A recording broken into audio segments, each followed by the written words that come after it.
많은 분들은 첫째에서 여째 시기가 뭐냐, 이래서 육째 시기가 뭐냐라고 질문을 많이 합니다.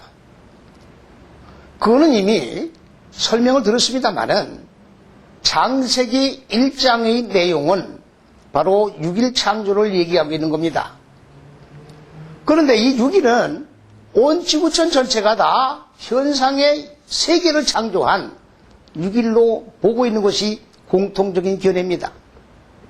그런데 히브리 원전을 보면은 현상적인 세계를 창조한 내용이 어느 곳에도 없습니다.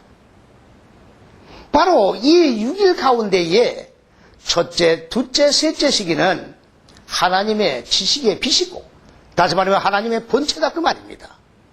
하늘들이라고 하는 것이 하나님의 본체예요. 현상적인 하늘을 말하는 게 아닙니다. 그리고 첫째, 둘째, 셋째 시기를 창세기 1장 17절에 피조물인 인간 마음 땅에다가 남겨주셨습니다. 이걸 히브리어로 바이텐 오탐이라고 얘기를 합니다. 그래서 인간 마음 땅을 다섯, 여섯째 시기를 인간의 마음 토대라고 말을 하고 있습니다. 그러니까 인간 마음 토대에 자리 잡고 있는 이 무지를 깨트려서 하나님의 지식의 빛으로 계몽을 해서 하나님의 지식의 빛인 하나님의 본체인 얼굴과 하나님의 의도하신 머리와 하늘들과 하나로 결합될 수 있도록 무지경인 인간의 마음 땅을 깨트려서 끌어올려 바로 하늘들로 하나님의 생각과 같은 생각으로 이끌어 올리는 것이 구원이라고 하는 것을 우리는 기억을 해야 합니다. 구원의 개념이 지금 잘못되어 있습니다. 구원의 개념을 정확하게 설정하고 바로 신앙의 여정길을 걸어가지 못하기 때문에 구원이라고 하는 것은 바로 점진적으로 일어나가는 거예요. 일시적인 구원이 아니라 구원을 미완료 상태에서 완료로 진행해 나가는 것을 갖다가 구원이라는 것을 우리는 개념을 똑바로 정리를 해야 합니다. 그 구원이 바로 인간 마음 땅에 자리 잡고 있던 무지라고 하는 이 불합리한 속성들이 하나하나 깨어져서 하나님의 지식에 비친 생명으로 바꿔져 나가는 것이 구원이에요.